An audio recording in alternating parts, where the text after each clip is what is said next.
Injil Yohanes pasal yang ketiga, sebagaimana yang saya janjikan kemarin, kita melihat teladan Tuhan Yesus.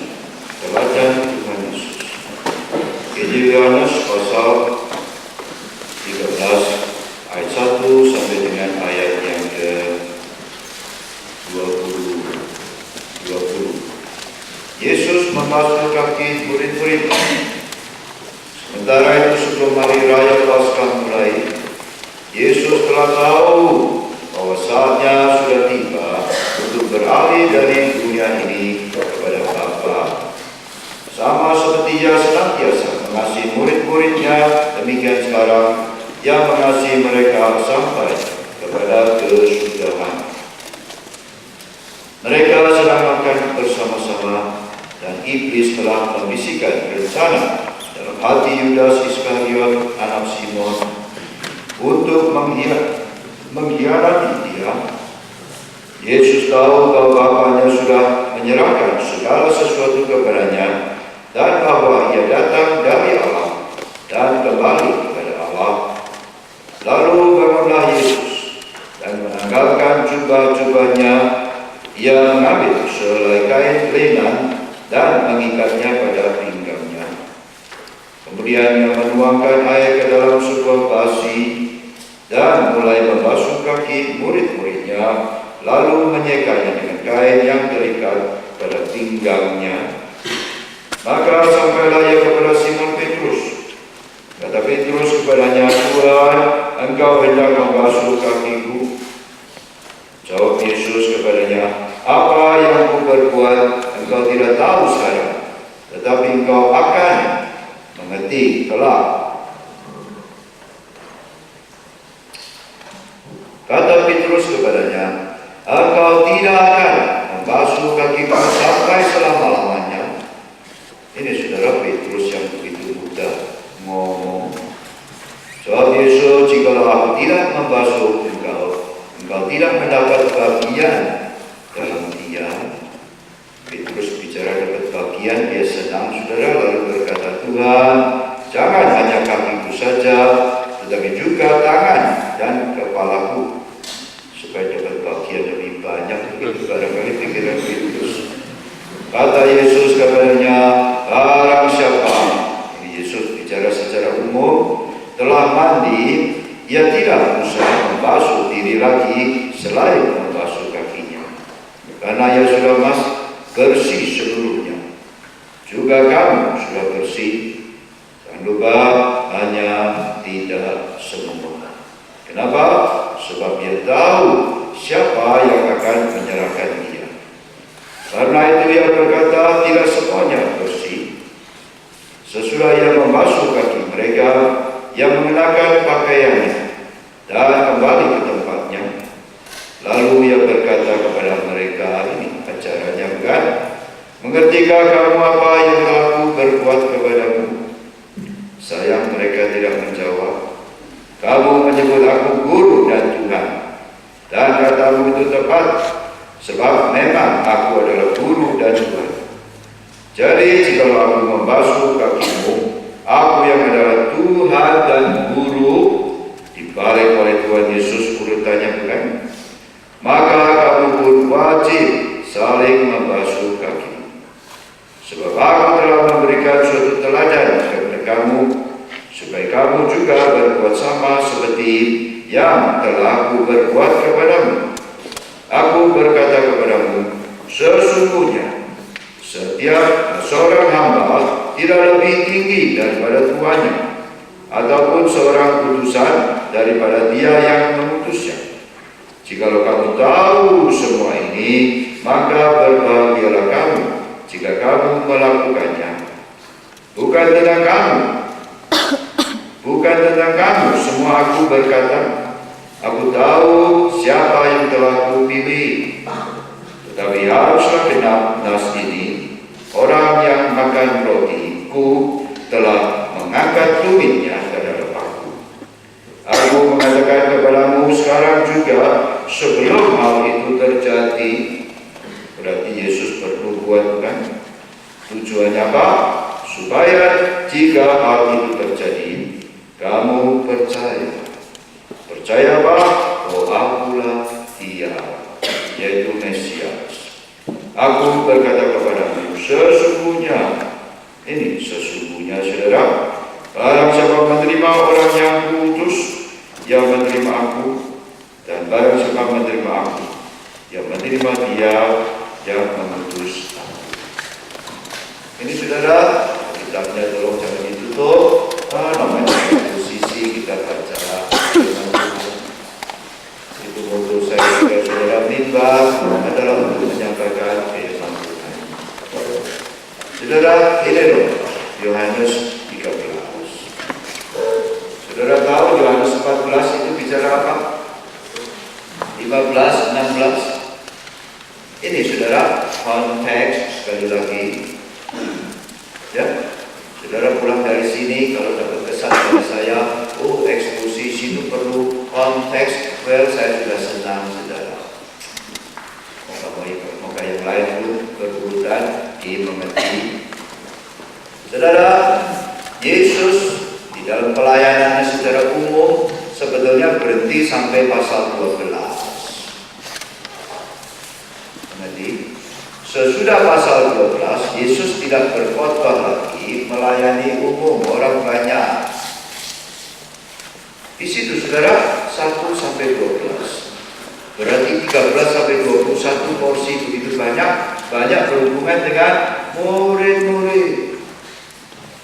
Ingat kemarin Yesus tidak mau diganggu, mau mengajar murid-murid. Itu discipleship, kan? Di situ kita hari ini belajar. Ingat saudara, Yohanes pasal 1 sampai 12 itu stop. Yesus tidak bicara lagi dengan orang banyak. Lalu 14 dan seterusnya itu kepada murid-murid saja. Tetapi di dalam pasal 13 ada satu event, peristiwa tertentu yang unik, yaitu Yesus mencuci kaki murid-murid. Ini yang kita pelajari saudara. Sesudah mengerti konteks demikian, saudara bisa mengerti ini adalah seperti prelude, pendahuluan untuk Yesus kemudian mengajar murid-murid secara intensif di dalam pasal 13, 14, dan 15. 17 Yesus berdoa seluruh chapter pasal. 18 Yesus ditangkap. 19 Yesus diadili. 20 Yesus dihukum mati. 21 Yesus bangkit dari kematian. Ini saudara tesis daripada Yohanes. Saudara kalau menulis skripsi, bukan? Kan ada sistematiknya itu. Menjadi saudara, apalagi ini dipimpin oleh Roh Kudus. Yohanes tentu senang kalau kita membaca tesisnya, katakan ini tesis. Kita menangkap, ini maksud penulis. Begitu. Saudara, ini loh saya katakan event penting Yesus membasuh kaki murid. Sementara itu sebelum hari raya Paskah mulai, itu hari raya Paskah sebagai hari raya yang besar, bangsa Yahudi mengenal Allah menyelamatkan mereka keluar dari Mesir di dalam kuasa belenggu perbudakan itu. Itu Paskah, itu sejarah. Tapi Paskah rohani bagi kita, Yesus menyelamatkan kita keluar dari belenggu dosa dan masuk ke dalam persekutuan dengan Tuhan. Ini saudara secara historik. Sementara sebelum raya hari Paskah, Yesus tahu. Ayo, siapa yang tahu istilah tadi ada Yesus tahu ada berapa kali? Yang tahu ini pena saya berikan kepada saudara. Sudah saya tawarkan sejak kemarin dan saya mau. Di situ ada istilah Yesus tahu, Yesus tahu, Yesus tahu berapa kali? Saudara nak mau pen yang pen baca ayat. Ayat 1 Yesus tahu, bukan? Ayat ketiga Yesus tahu. Ayat 11 Yesus tahu. Ayat 18 aku tahu, Yesus tahu.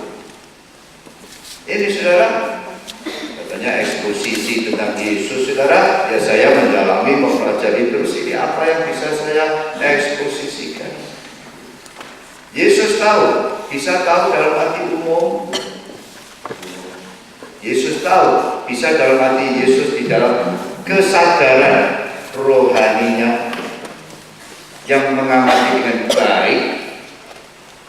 Ketiga, Yesus tahu, bisa karena keilahiannya.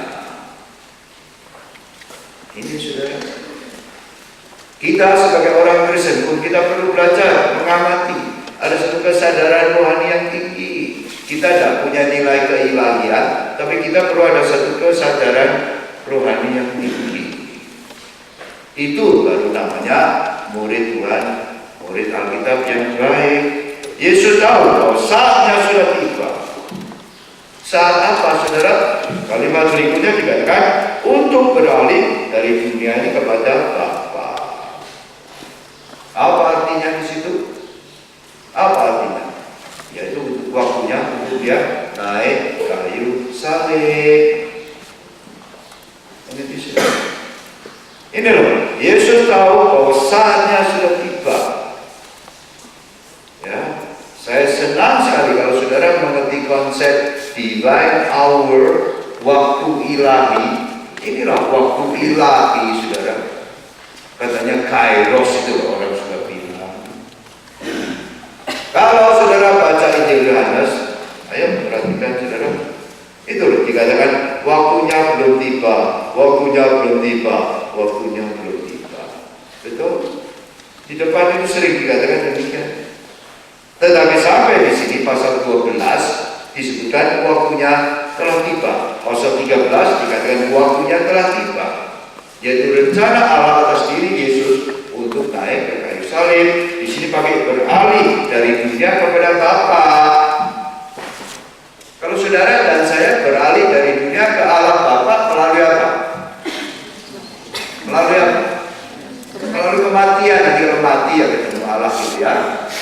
Betul? Di sini juga sama.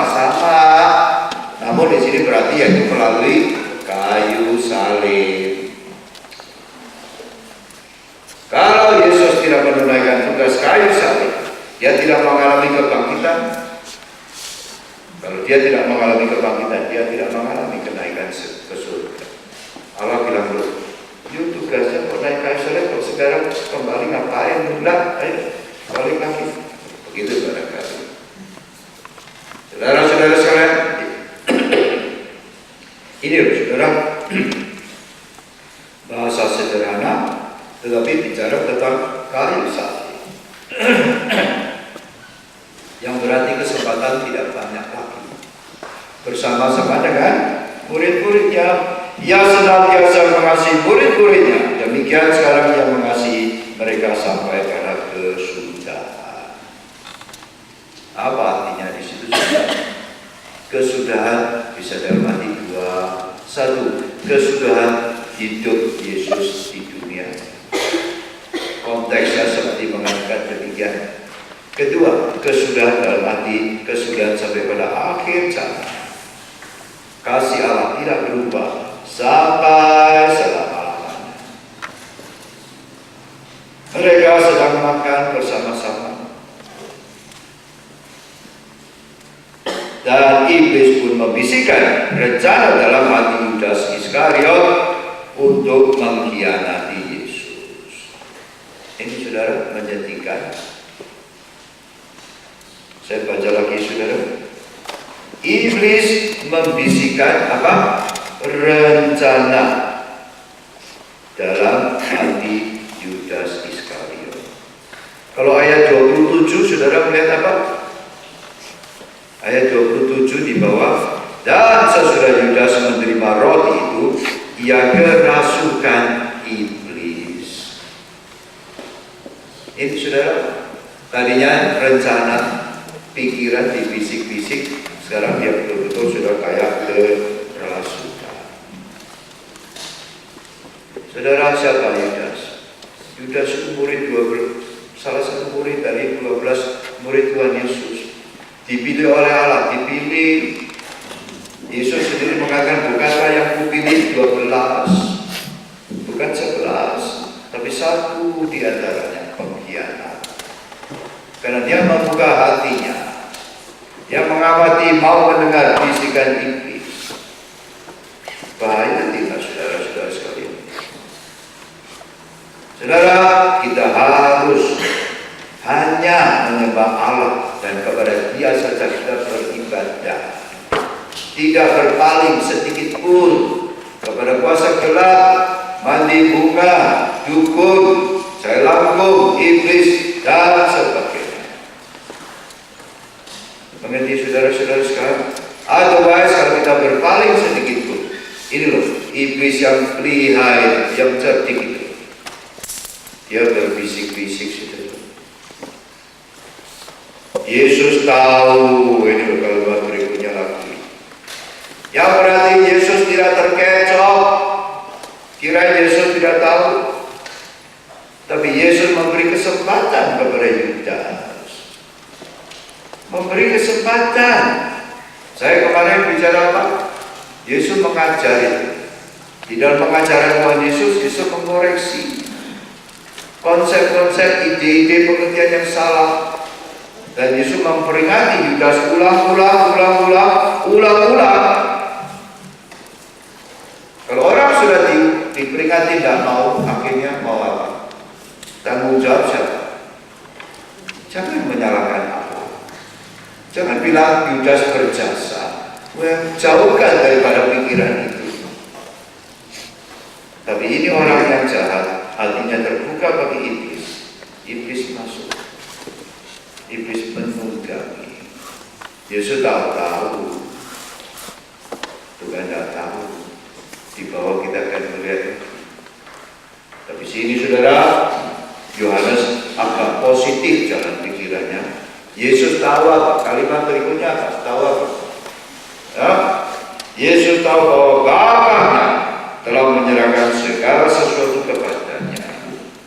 Yesus bilang kita bukan Yesus tahu bahwa Yudas bukan. Itu pun dia tahu. Tapi di sini unik, Yesus tahu bahwa Bapa telah menyerahkan segala sesuatu kepadanya untuk ditunaikan, untuk dilakukan. Kemarin Yohanes pasal 5 dikatakan Yesus melakukan apa yang Bapa lakukan. Yesus mengatakan siapa melihat aku berarti melihat Allah. Ini loh, segala wujud manifestasi dan eksposisi yang Allah mau bermaksud bicara kepada dunia itu terlihat nampak di dalam diri anaknya. Wahyu Allah melalui pribadi Yesus anaknya. Ini inti ajaran Kristen saudara-saudara sekalian. Yang saya akui kadang-kadang kita mau bicara dengan teman-teman saudara kita yang di sana sulit. Tapi inilah ajaran Alkitab yang disebutkan inkarnasi, bukan? Allah menjelma menjadi manusia. Kalimat berikutnya dikatakan dia datang dari Allah dan kembali kepada Allah.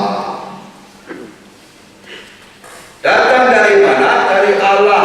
Di situ bicara keilahiannya. Datang dari Allah. Di situ bicara pra-eksistensi Tuhan. Kita ada pada waktu kita lahir. Tapi Yesus begitu dia ada, dia itu mempunyai pra-eksistensi yang artinya sebelumnya dia sudah ada. Ini pengertiannya saudara. Ayo. Kalau dikatakan dia datang, kita tanya, you datang dari mana kan gitu kan? Oh, sebelumnya dia sudah ada, yaitu Allah di dalam kekekalan. Tapi sekarang berinkarnasi datang ke dalam bumi. Di sini bicara tentang misinya datang ke dalam bumi. Tetapi inkarnasi penjelmaan Allah menjadi manusia cuma 30 tahun sekian. Maka di sini dengan kembali kepada Allah. Bagaimana Yesus bisa kembali kepada Allah dan Allah itu berdiri lalu welcome dia, yaitu tidak lain melalui kayu salib. Mengerti saudara? Agama Kristen dikurangi dengan kayu salib, berarti agama Kristen tidak beda dengan agama yang di dunia ini. Tidak beda. ciri agama Kristen yaitu kayu salib, di mana Yesus mati bagi dunia. Christ died for all, but only those who believe will be saved. Kristus mati untuk dunia, tapi hanya mereka yang percaya ia akan selamat. Lalu ayat 4, lalu itu saudara melihat kronologinya bukan?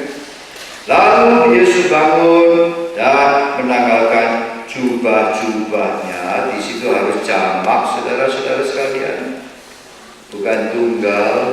Taki matia itu bahasa aslinya, saudara, jamak. Kalimat berikutnya di bawah sebetulnya juga jamak. Ini gambarannya apa, saudara? Ayo kita melihat Lukas pasal 22 ayat 27. Lukas 22:27.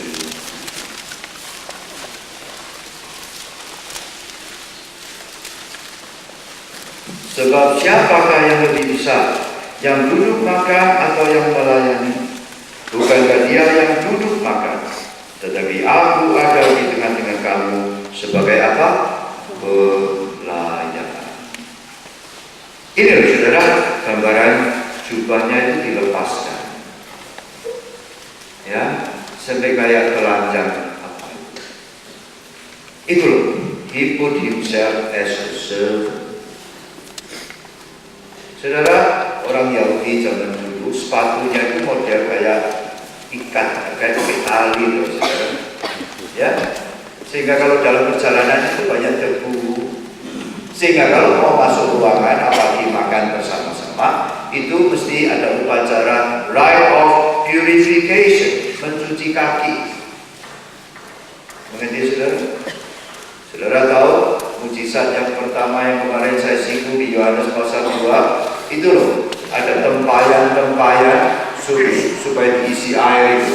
Itu tempayan itu biasanya isi air untuk upacara penyucian. Tangannya dibasuh, kakinya dibasuh, banyak debu. Nah itu loh kayak baru masuk ruangan. Gambarannya di situ. Tapi Yesus tunggu. Rupanya tidak ada murid yang mau ambil inisiatif mencuci kaki. Di sini Yesus mengambil inisiatif. Lalu bangunlah Yesus menanggalkan jubah-jubahnya, yang mengambil selai kain dan mengikatnya pada pinggangnya. Saudara tahu mengerti kalau ada satu pinggangnya diikat itu artinya apa dong? Siap untuk bekerja, siap untuk melayani. Itu gambaran seorang pelayan. Mengerti? Tapi jangan lupa saudara, di dalam kitab Wahyu, Yesus berdiri, berjalan-jalan di tengah-tengah jemaat. Yesus menggunakan tali ikat pinggang yang dibuat dari emas, tapi dililitkan bukan di pinggangnya, tapi di dadanya. Melambangkan dia sekarang bukan seorang pelayan. Bangkit di dalam kemuliaannya, Allah mengizinkan dia turun. Ada tali ikat pinggang, tapi bukan ikat di pinggangnya, tapi di dadanya. Gambaran bahwa dia adalah seorang imam, saudara-saudara sekalian. Ini saudara pengetahuan yang akan dalam sedikit, tolong diperhatikan. Kemudian dia menuangkan air ke dalam sebuah basi dan mulai membasuh kaki murid-murid.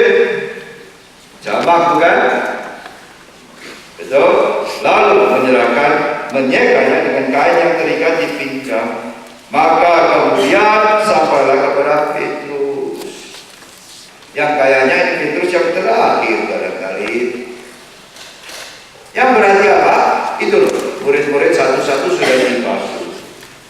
Semua diam, tidak berani ngomong, malu, aduh, no voice, very silent.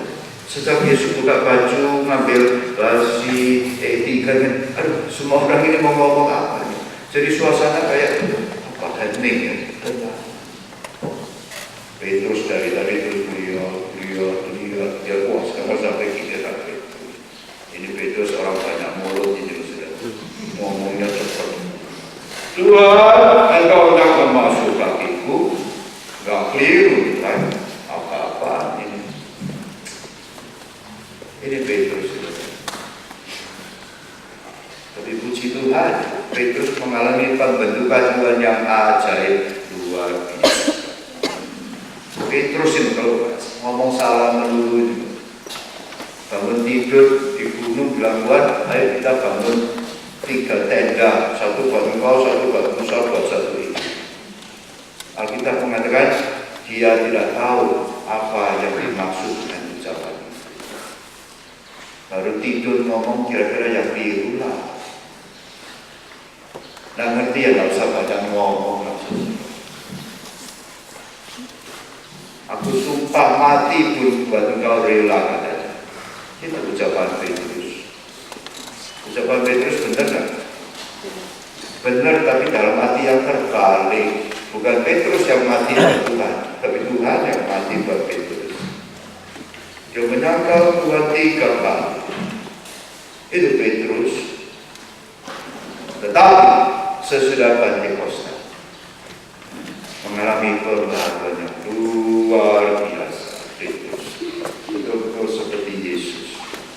Lalu menulis surat Petrus yang pertama dan yang kedua.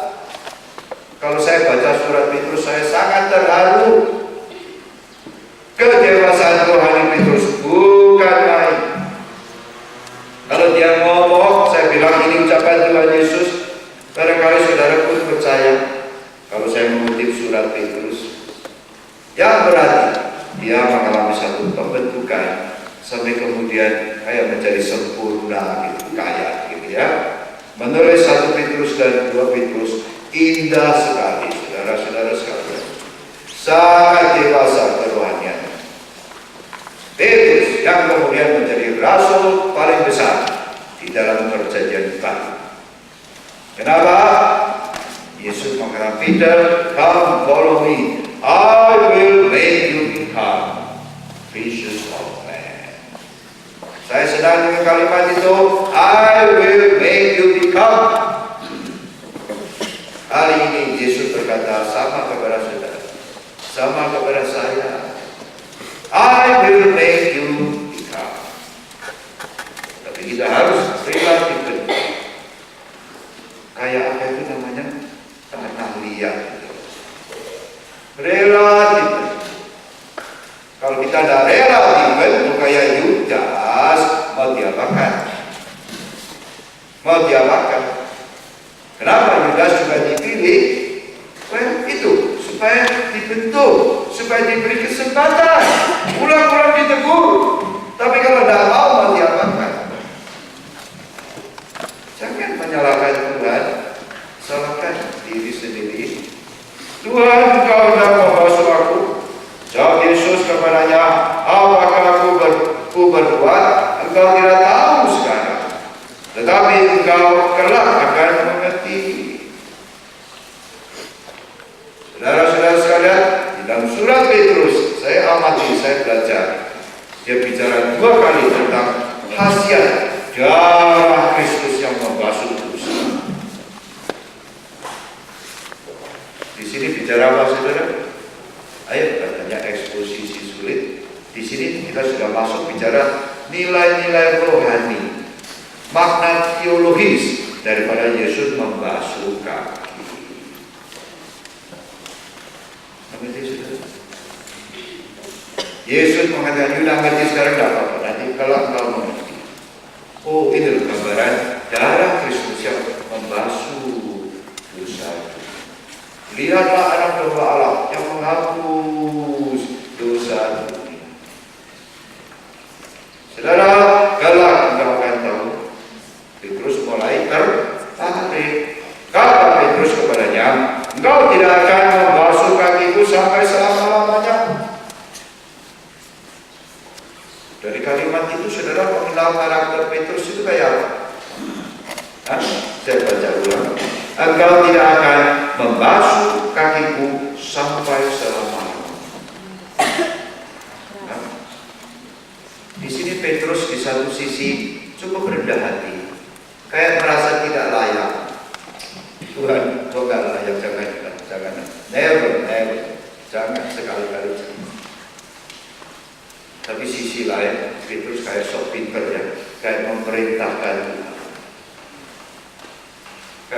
pemimpin yang memerintahkan Tuhan. Nadanya kurang benar.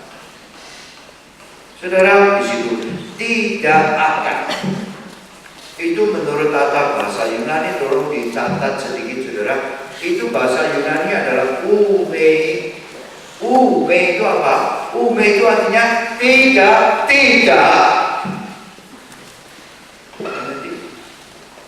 Ayo, ini selangkah dalam sedikit saudara. Yang artinya menurut tata bahasa Yunani, kalau tidak itu diulangi 2 kali. Itu menggambarkan suatu tidak yang memang pokoknya tidak begitu loh. Mengerti saudara? Maka bahasa Indonesia yang nyampai bisa mengekspresikan arti itu ya ini.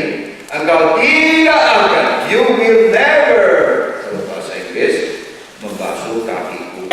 Tapi kita sampai selama-lamanya lagi. Ini Petrus ngomong. Saya kadang-kadang bingung. Puji Tuhan lah, ini loh manusia, apa adanya, kalau ada apa. Saya lebih senang orang apa adanya, ya. Jangan ada apanya.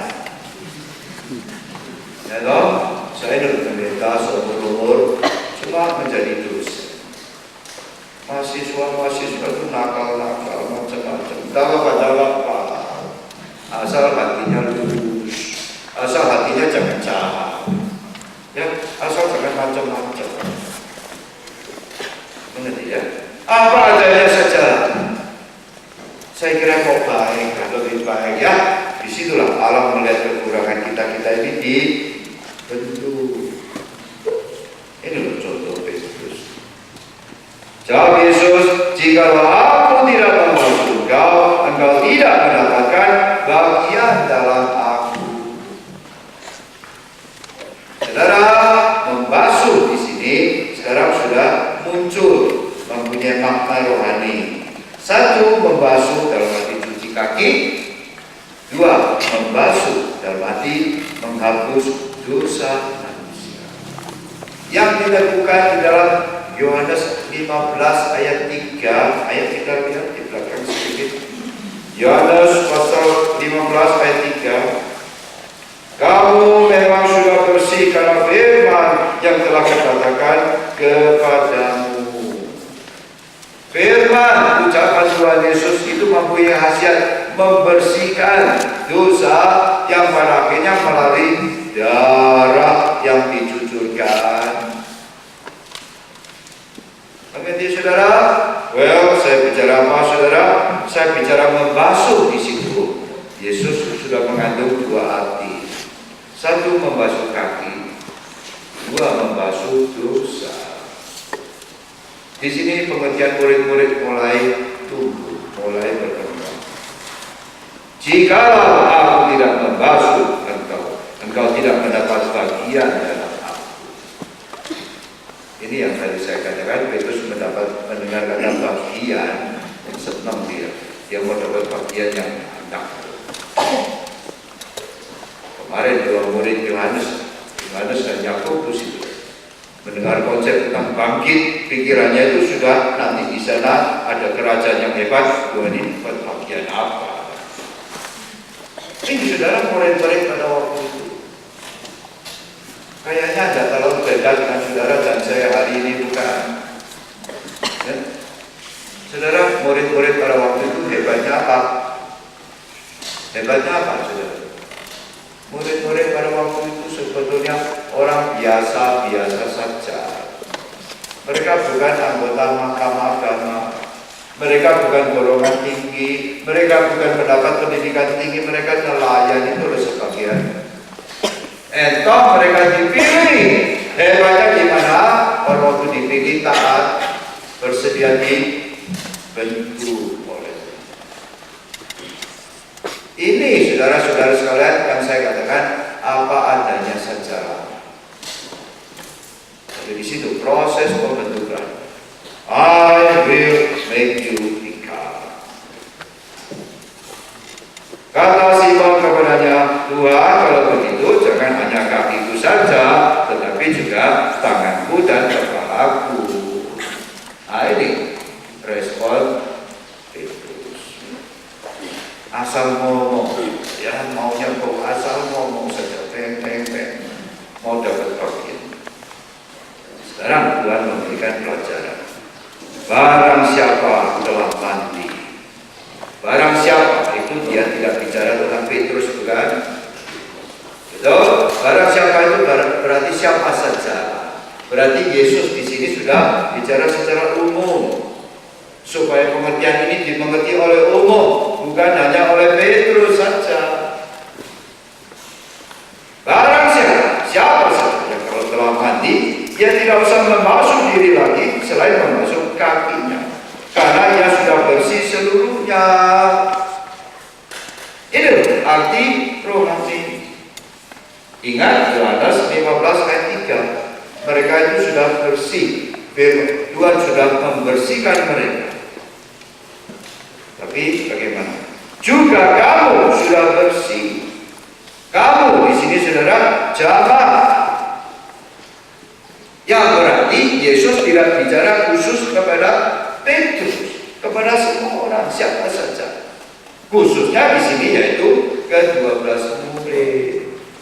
Tapi Yesus cepat-cepat tambah apa? Hanya tidak semua. Kenapa?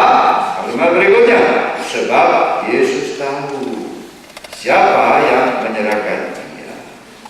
Karena itu dia berkata, tidak semua kamu bersih.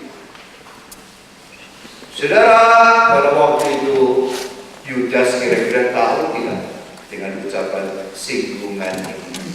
Yudas kira-kira tahu tidak? Tadi iblis sudah masuk hatinya, bisik-bisik. Saya menduga Yudas yang dimaksud itu adalah dia. Saudara, ini Yesus memilih Yudas betul, dalam hati memberikan kesempatan kepada dia. Yesus tahu apa yang niat hati jahat Yudas. Di situ dia mengingatkan. Keselamatan tidak bisa dipaksakan.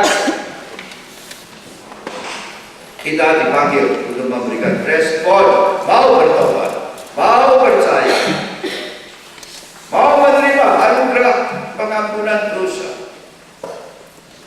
Percaya itu pistio di dalam bahasa Yunani, di dalam Injil Yohanes muncul 99 kali. Semua dalam bentuk verb, kata kerja. Percaya. Yang artinya kalian ini mau percaya atau tidak? 99 kali. Yang ke-100 barangkali yaitu tiap saudara ini, saya mau percaya. Kalau tidak mau percaya, mau diapakan? Tidak mau bertobat, mau diapakan? Saudara-saudara sekalian. Yesus tahu siapa yang menyerahkan dia. Karena itu dia berkata tidak semua bersih. Sudah jelas Yudas tertegur, tapi dia mengeraskan hati. Ayat 12, sesudah ia membasuh kaki mereka. Saudara, saya senang dengan kata sesudah. Ini bijaksananya Yesus, saudara-saudara sekalian. Yang artinya Yesus memperagakan sesuatu. Sesudah itu Yesus menjelaskan artinya. Yesus memberikan implikasinya, pelajarannya. Coba kita melihat Yohanes pasal 21. Ini ada satu kata sesudah. Saudara, saya senang. Ya. Di mana saudara, pasal 21 ada istilah sesudah, yaitu ayat 15. Betul? Ya, sesudah sarapan. Ini mirip-mirip dengan di sini. Mereka tadi makan sesudah sarapan. Baru Yesus berkata kepada Simon, Simon, anak Yohanes, apakah engkau mengasihi aku? Tapi Yesus bertanya pertanyaan itu adalah sesudah makan. Saya hari ini bicara kepada saudara juga sesudah makan pagi. mereka takut. Yohanes pasal 21 atasnya bicara apa? Atasnya bicara apa? Bicara Yesus menyediakan membantu mereka tangkap ikan, lalu Yesus menyediakan sarapan pagi buat mereka, bukan? Itu sesudah makan, Yesus bilang, Simon, ayo sini, saya makan.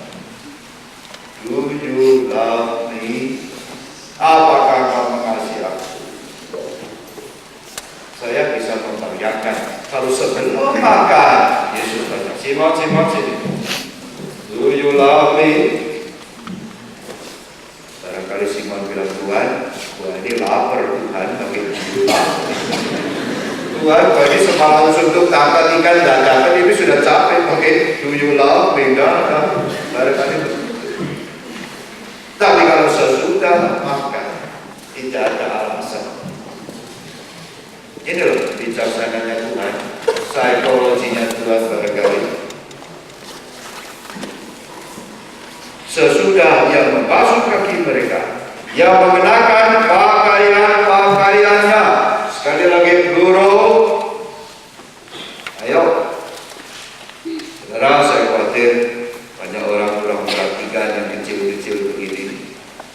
Melambangkan dia betul-betul kayak telanjang itu, saudara, baju di atas dibuka.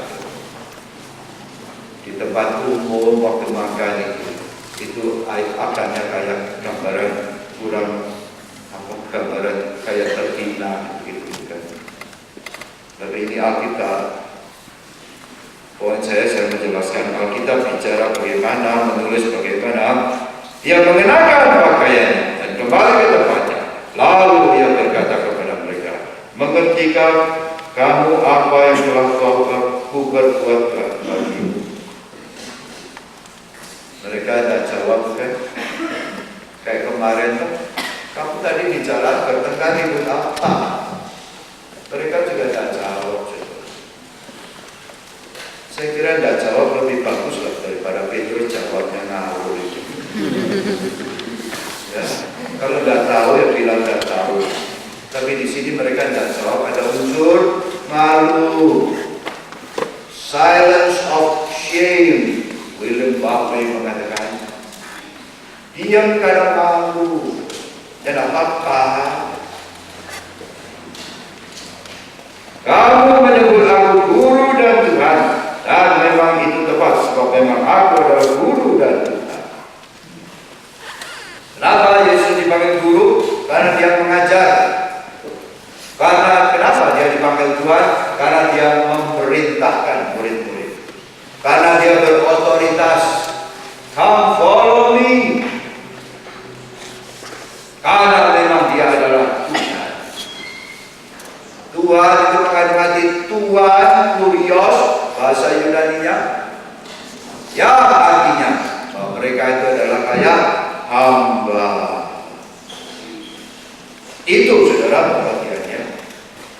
Ayat 14. Jadi jika aku membasuh kakimu, aku yang adalah Tuhan dan gurumu, maka kamu pun wajib saling membasuh kaki. Saudara, oleh Yesus dari guru ke Tuhan dirubah menjadi Tuhan dan guru. Betul? Yesus kira-kira lebih senang dipanggil guru atau lebih senang dipanggil Tuhan? Tentu Tuhan. Yesus kalau hanya dipanggil guru, Yesus tidak puas. Nanti dikira guru sama dengan Nikodemus juga guru, Rabi itu juga guru. Yang namanya mengajar itu adalah guru. But Jesus is more than a teacher. He is Lord. Ayo kita melihat Lukas pasal 5. Ya. Lukas pasal 5.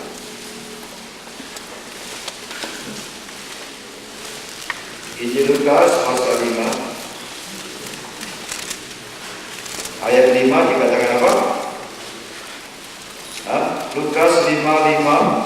Simon menjawab, Guru, telah sepanjang malam kami bekerja keras dan kami tidak menangkap apa-apa. Itu Simon panggil Yesus guru. setelah mengalami mujizat, mengalami pembaruan perubahan, ayat 8 dikatakan bagaimana?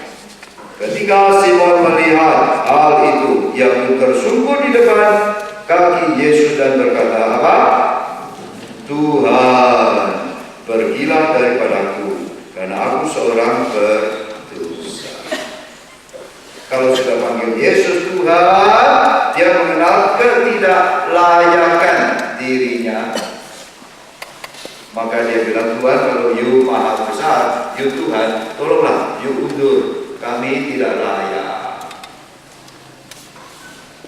Saudara, kita mengenal Yesus sebagai guru. That is good, but that is not enough. Kita harus mengenal Yesus sebagai guru dan Tuhan.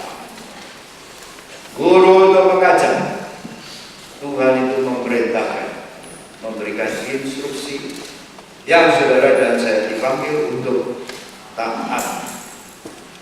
Maka dia bilang, kalau saya membasuh kaki, kamu wajib juga saling membasuh. Saudara, nasihat ini, apakah kita hari ini sebaiknya juga lakukan?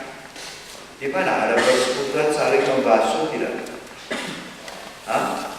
Oh, katanya paus itu di Roma 1 tahun 1 kali itu ada jemaahnya 2-3 itu duduk di atas, pausnya akan di bawah, kakinya dibasuh pakai dicium. Saudara setuju tidak? Itu merasa baik tidak? Oh, katanya demi taat firman Tuhan, sebab aku telah memberikan suatu teladan kepadamu, supaya kamu juga berbuat sama seperti yang telah ku berbuat kepadamu.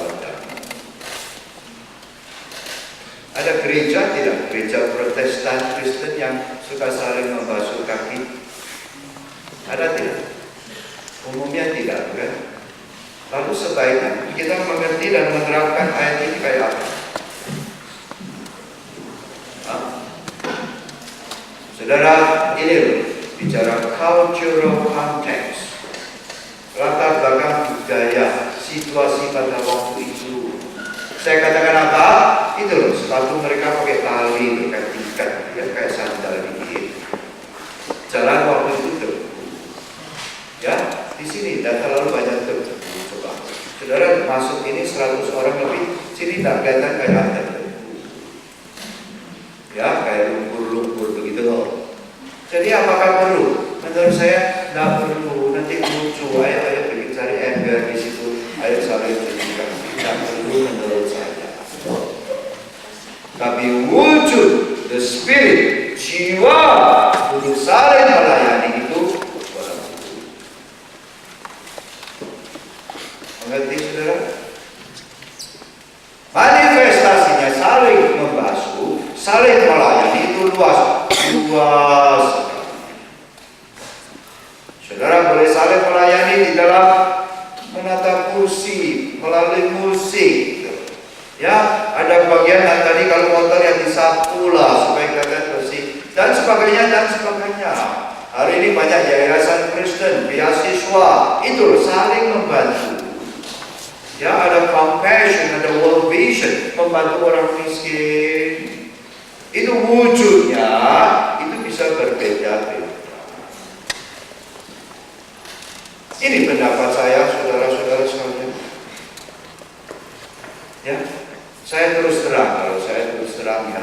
Saya kalau lihat paus itu lalu cuci kaki orang pakai dicium, itu saya malah kayak risih, tidak enak. Kalau disoroti oleh TV, disiarkan di seluruh dunia, pakai dicium. Menurut saya toh kakinya itu kira-kira sudah dicuci bersih tadinya, betul? Malah dikasih untuk peluru, kasih harum, kira-kira, ini kira-kira mendapatkan. Lalu tujuannya kayak pamer gitu. I think that is not the purpose of the Bible. Menurut saya bukan maksud Tuhan. Saya juga bisa sekali-sekali ayo saya cuci lah, asal dicuci di sana sudah bersih, saya pamer. Well, saya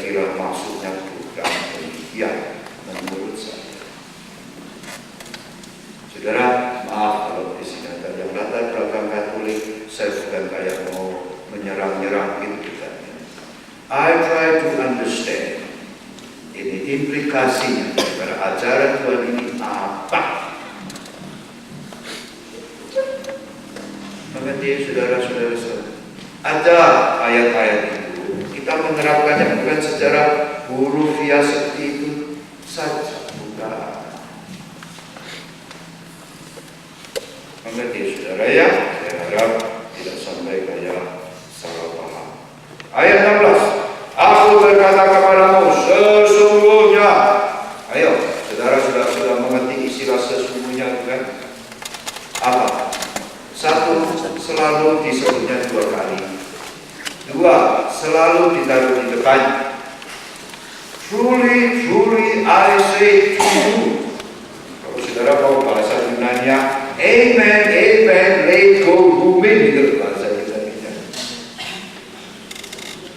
Yesus kalau ngomong itu amin lebih dulu. Kalau kita ini sudah doa selesai baru amin. Nah, Yesus ngomong itu amin lebih dulu. Ketiga, sesungguh-sungguhnya untuk mengabarkan satu statement yang penting, menuntut perhatian ekstra dari kita. Keempat, sesungguhnya itu berarti Yesus mengatakan sesuatu kayak Allah sebagai saksi mendengarkan ucapan. Ini saudara, teologi Injil Yohanes saudara yang baik saudara ketahui.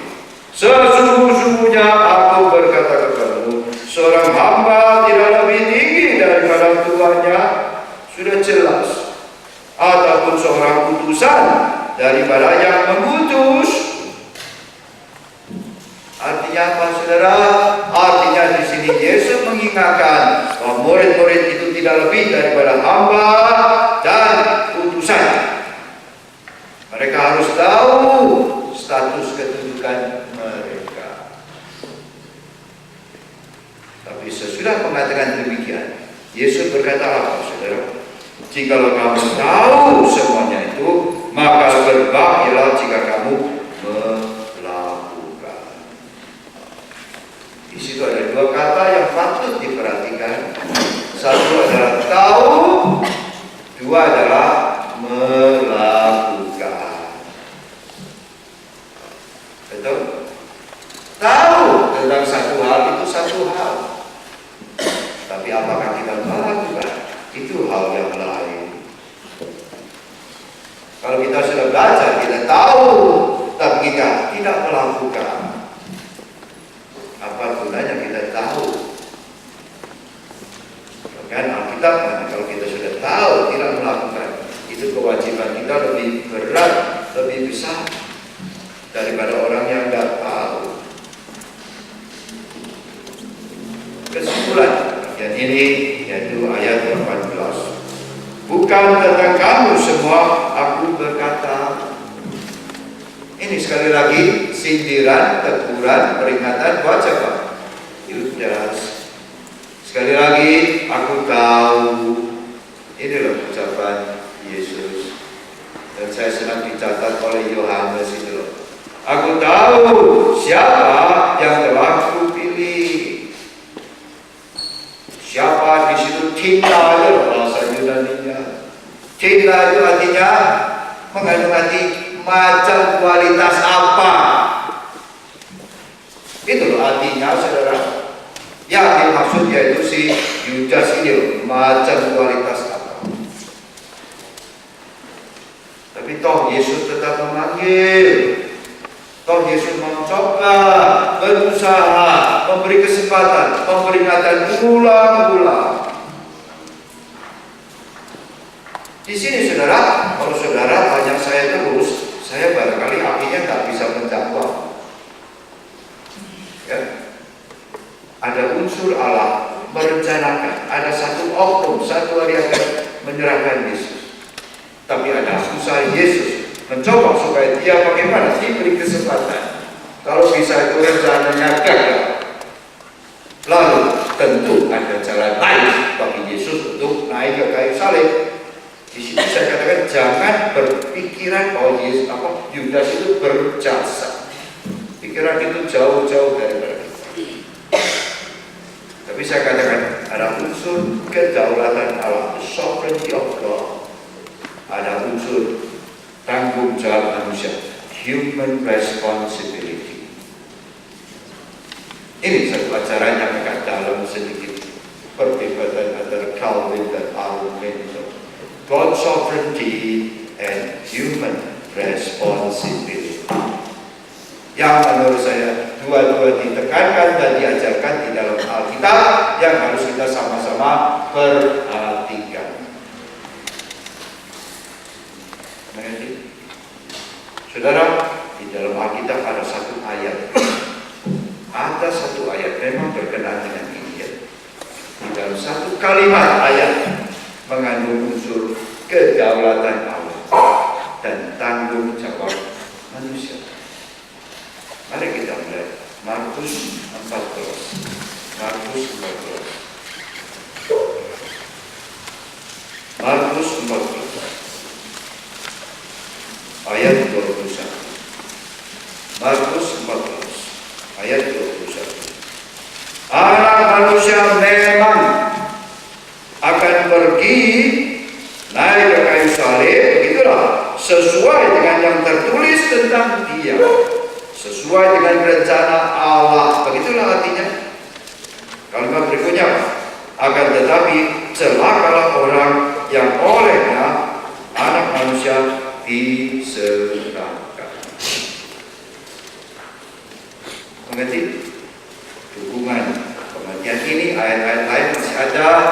Saya menghindar sementara tidak ke sana untuk terlalu membara, terlalu jauh. Saya baca ulang. Anak manusia memang, kalau saya katakan ya, sesuai dengan rencana Allah akan pergi. Oh itu sesuai dengan yang tertulis tentang dia di dalam PL, yang berarti rencana Allah, begitu loh. Akan tetapi celakalah orang yang olehnya anak manusia diserahkan. Berarti tanggung jawab manusia, dia akan celaka. Sekalipun itu merupakan rencana Allah.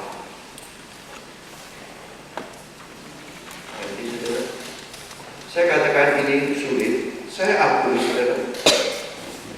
Yang saya katakan kalau saudara menyudutkan saya terus, saya tidak bisa jawab akhirnya kayak apa. Tapi yang saya lihat saudara, Alkitab jelas bicara tentang kedaulatan Allah. Dan Alkitab jelas bicara tanggung jawab, human responsibility. Kalau saudara masih mau, saudara masih segar, nanti saya khotbah satu kali lagi ya, tekanan tentang human responsibility. Tak main-main saudara. Oke, kita kembali ke Yohanes 13. Yesus tahu siapa yang telah kupilih, tetapi haruslah genap nas ini. Orang yang makan rotiku telah mengangkat tumitnya terhadap aku. Ini kutipan dari Mazmur. Ya, makan bersama itu gambarannya apa toh? Gambarannya santai kan? Fellowship kan? Saudara kalau hari ulang tahun, saudara undang si orang itu yang jahat, yang suka ganggu Anda deh. Saudara undang teman-teman yang akrab, ayo pesta senang-senang. Itu gambaran makan bersama.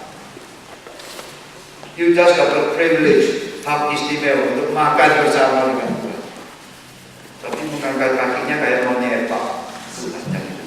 Itu gambaran itu kayak gambarannya kayak kuda kalau sudah kakinya begini sebentar mau nyepak. Gitu. Gambarannya itu seperti itu. Yang pada akhirnya artinya mengkhianati tuannya. Di situ artinya sudah. Tetapi haruslah genap nas ini sesuai dengan rencana. Tapi orang yang makan roti telah mengangkat tumitnya terhadap aku. Aku mengatakan kepadamu sekarang ini juga sebelum hal itu terjadi.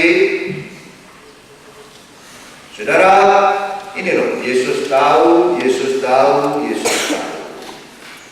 Kalau mengatakan sesuatu sebelum itu terjadi, itu mempunyai nilai nubuatan.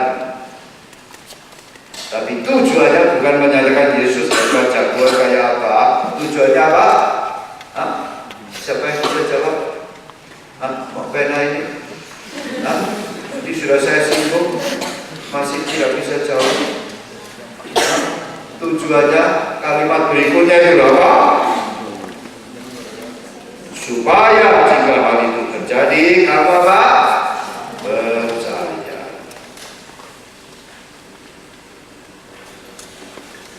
Coba kita melihat Yohanes pasal 20 ayat 31. Sekarang tolong saudara bacakan. Ya, Yohanes 20 ayat 31. Kalau siapa yang saudara keras, silakan baca. Tetapi semua yang tercantum di sini telah dicatat supaya kamu percaya. Supaya kamu apa? Terus baca. Supaya kamu percaya bahwa Yesuslah Mesias, Anak Allah, dan supaya kamu oleh imanmu memperoleh hidup dalam namanya. Nah, itu tujuan penulisan Injil Yohanes. Pada akhirnya supaya orang percaya. Percayalah.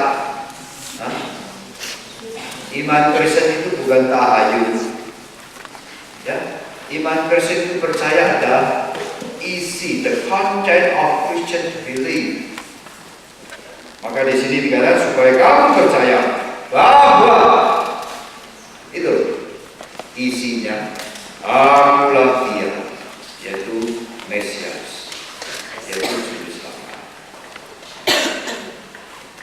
Dan ini ditutup dengan satu kalimat yang kemarin saya singgung sedikit. Ayo kita lihat Lukas 13:20.